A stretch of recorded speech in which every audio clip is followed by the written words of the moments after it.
আফা, তেলটা একটু বেশি মারা হয়ে গেছে। বিষয়টা এমন হয়ে গেল না, পাউরুটির ওপর শুকনা ঘি মাখো, তা হঠাৎ এতদিন পরে কোন শয়তানে লাড়া দিল?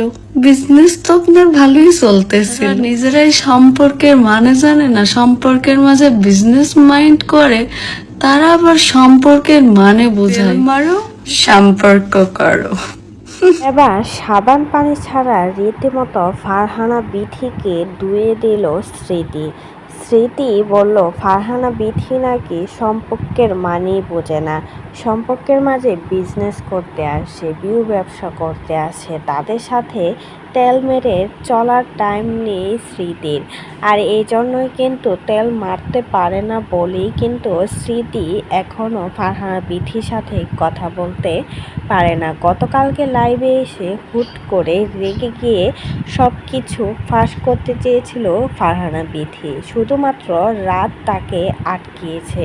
আটকানোর জন্যই কিন্তু স্মৃতিকে নিয়ে কিছুই বলে নাই।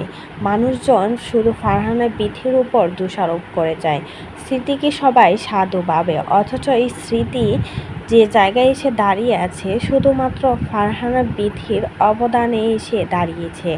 অথচ ফারহানা বিথিকে স্মৃতির ফ্রেন্ডরা গিয়ে উল্টাপাল্টা কমেন্ট করে, যাতে করে স্মৃতির উপর রেগে গিয়ে ফারহানা বিথি সব ফাঁস করতে পারে।